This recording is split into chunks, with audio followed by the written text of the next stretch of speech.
So I guess there's really just maybe two other pieces I want to share about how an awakened perspective can really support us during this time. So uh, one is about how we are orienting to everything that's happening. So humans tend to relate to disruption as a negative thing, right? Things are falling apart. Things aren't going according to plan. That's bad. But there's another truth about us humans, and it's something we can really leverage, which is that disruption tends to open the door to new growth and new potentials. It's like if everything's working well and we're going along the status quo and our life's working and everything's kind of ordered, and we don't tend to change that much because there's no need to change. Things are working. When things stop working, it opens the door to radical creativity and radical transformation. And, Benjamin Nicholas Taleb wrote an interesting book a few years ago called Anti-Fragile. And he was talking about what it is to be anti-fragile, which is the opposite of fragile. And his point was that we think of the opposite of being fragile, we think of as resilient, which means, fragile means it breaks easily. Resilient means doesn't break easily, right? Can hold together amidst stresses and pressures.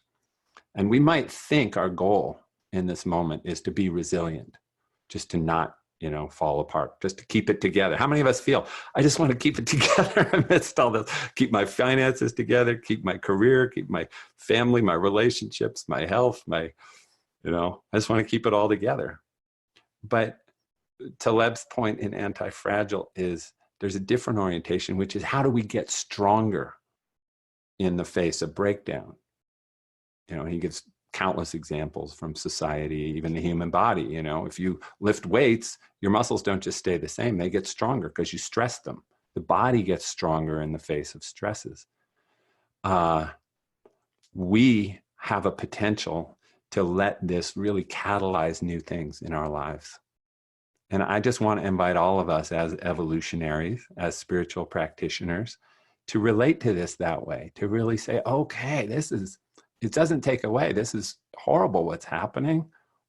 Potentially millions of people are going to die from this pandemic. It's absolutely tragic. We're going to do everything we can. I hope everyone on this planet is going to do everything in their power to reduce the harm that's going to come.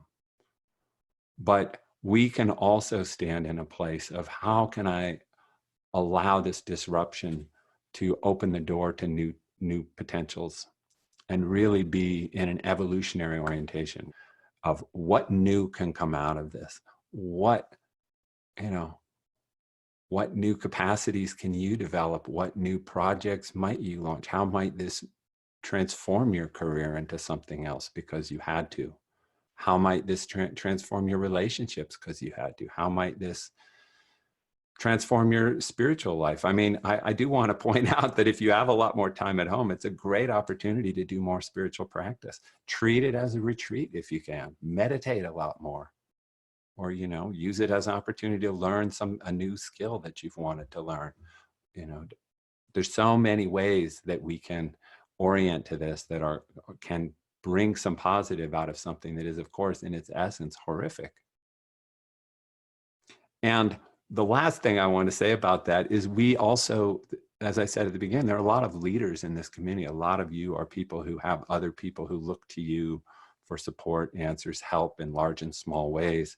And I feel as spiritual practitioners, as conscious people who have access to the kind of tools I just shared, we can really use this as an opportunity to rise up to a level of leadership that we never have, and to serve the human family in new ways, because we are needed. There is going to be so much pain. There already is, but there is going to be so much pain and suffering and disruption going on around us. Again, we don't know.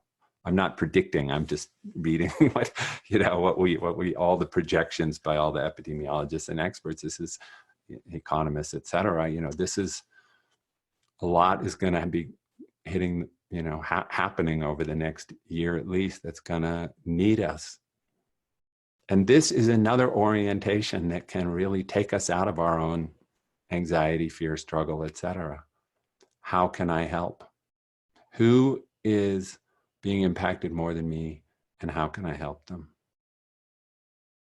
And what new level of leadership and generosity of spirit can I rise to in this moment for the greater good?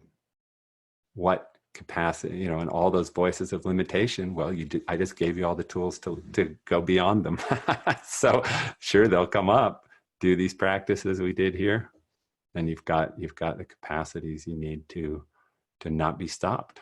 Thanks for your time and energy to be here. I hope some of this was helpful and continues to be helpful to you in your life and your practice. Be gentle on yourself. Take care of yourself. Take care of those around you.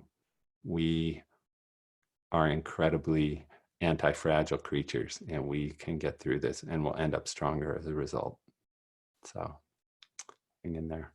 And please post a comment after about, so I can read them, because I haven't been able to read them all. It's been going, but share now about how this whole event went for you, and what you're taking away. And thank you so much for being here.